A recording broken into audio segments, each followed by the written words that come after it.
दोस्तों, आज की कहानी है बड़ी भाभी को पार्लर जाने की क्या जरूरत, उनके चेहरे पर मेकअप नहीं दिखेगा। दोस्तों, कहानी शुरू करने से पहले अगर आपने हमारे चैनल को सब्सक्राइब नहीं किया हो तो कर लीजिए ताकि आपके पास पहुंच सके हर नया वीडियो। बधाई हो देवरानी, तीसरी बहू भी आ गई। अब तो तुम्हारे आराम करने का समय आ गया। ठाठ से बैठकर हुक्म लगाना, मालती ने रंजनी को गले लगाकर कहा तो उनके चेहरे पर दम्भ दिखने लगा। सही कह रही हो भाभी, सब मुराद पूरी हो गई। तीनों बेटों का घर बस गया और बेटी शिल्पी भी अपने ससुराल में रस बस गई। रंजनी खुश होते हुए बोली, प्रणाम बड़ी मम्मी। सामने साई नाश्ता लिए बड़ी बहू संध्या खड़ी थी। ट्रे रखकर मालती जी को धोख देकर पैर छूने लगी तो उन्होंने भी खुश होकर सौभाग्यवती रहो का आशीर्वाद दिया। संध्या मालती जी का हाल चाल पूछने लगी। भैया भाभी आपके साथ नहीं आए बड़ी मम्मी? अरे तेरे जेठ को ऑफिस से आने में समय था और बच्चे भी स्कूल से नहीं आए थे, वो लोग सीधे वहीं रिसेप्शन पर पहुंचेंगे। मैंने सोचा यहाँ कुछ काम होगा इसलिए पहले आ गई।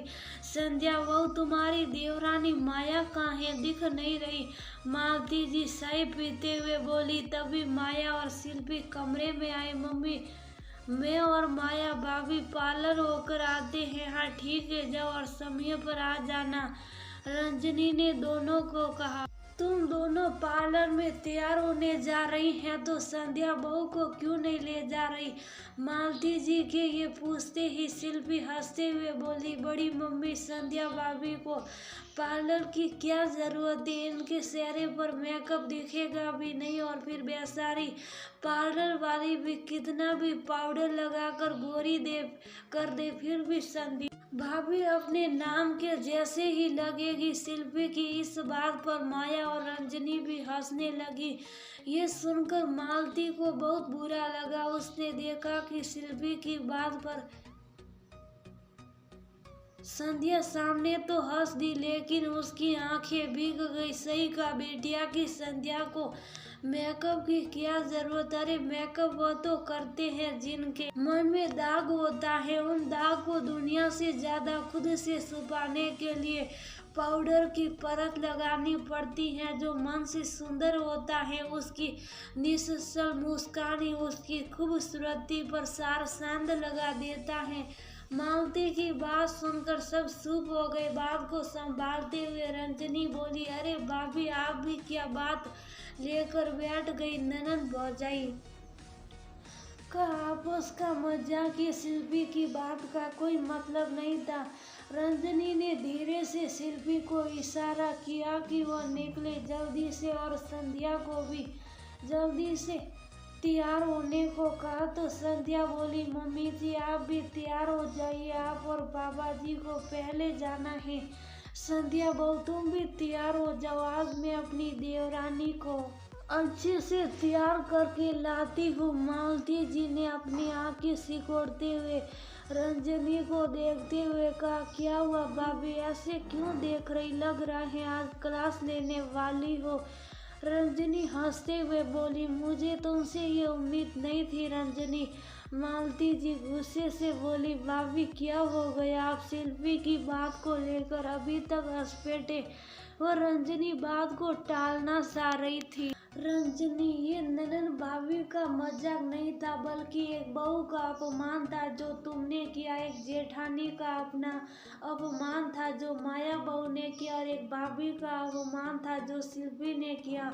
तुम लोगों को संध्या बहू का सावला रंग दिखता है लेकिन उसके उजला मन नहीं दिखता। जब से वह इस घर की बहू बनकर आई है सभी को से मेरा मतलब सिर्फ तुम्हारा परिवार नहीं बल्कि तुमसे जुड़े हर रिश्ते को उसने प्यार और सम्मान की डोर से सबको बांध रखा है। छोटा हो या बड़ा, सभी का ख्याल दिल से रखती है। एक बात बता, जब संध्या बहू को तू पसंद करके आई तो उसके गुणों का बखान करते नहीं थकती थी। आज तेरी बाकी दोनों बहुएं उसके मुकाबले थोड़ी ज्यादा गोरी आ गई तो तू भी उनके साथ उसका उपहास करने लगी। मैंने देखा कि कैसे शिल्पी के भदे मजाक पर माया मुंह दबाकर हंस रही थी और तू भी। संध्या बहू मुस्कुरा कर रह गई, लेकिन उस मुस्कान में और उसकी आंखों में अपमान का दंश साफ झलक रहा था। वो इस घर की बड़ी बहू है और उसकी इस गरिमा को बनाए रखना तुम्हारा काम है। आज वो अपमान हंसते हुए सह रही, लेकिन सहने की एक सीमा होती है। जिस दिन वो सीमा पार हुआ उस दिन तुम्हारा घर बिखर जाएगा। वह दिन आने से पहले तू संशय हो जा और अपनी इस बड़बोली बेटी और साबलुस बहू की लगाम सीधी कर। मालती जी की बात सुनकर रंजनी को एहसास हुआ कि अनजाने में वो अपने घर में ज्वालामुखी दहक रही। लावा फटने से पहले उसे अपने प्यार की ठंडी बारिश की फुहार करनी होगी। सभी रिसेप्शन पर पहुंच गए। नई बहू के साथ स्टेज पर रुकने की बारी आई तो रंजनी ने संध्या को आवाज दी, संध्या बहू तुम स्टेज पर रुको और माया बहू तुम और शिल्पी द्वार पर सबके स्वागत के लिए खड़ी रहो।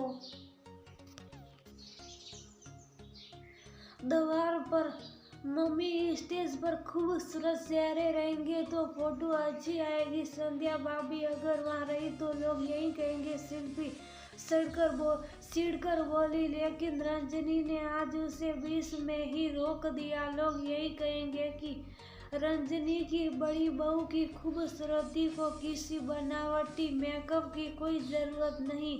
शिल्पी मजाक एक हद तक रहे तभी तक ठीक है, लेकिन किसी के आत्मसम्मान को ठेस पहुंचाना हमें शोभा नहीं देता। भूलो मत संध्या मेरे घर की बड़ी बहू है और उसका मान करना हम सबका फर्ज है। और माया यही उम्मीद तुमसे भी करती हूँ मैं। रंजनी की बात सुना संध्या का चेहरा खिल उठा। उसने मालती जी की तरफ देखा और आंखों से ही कृतज्ञता दिखाई।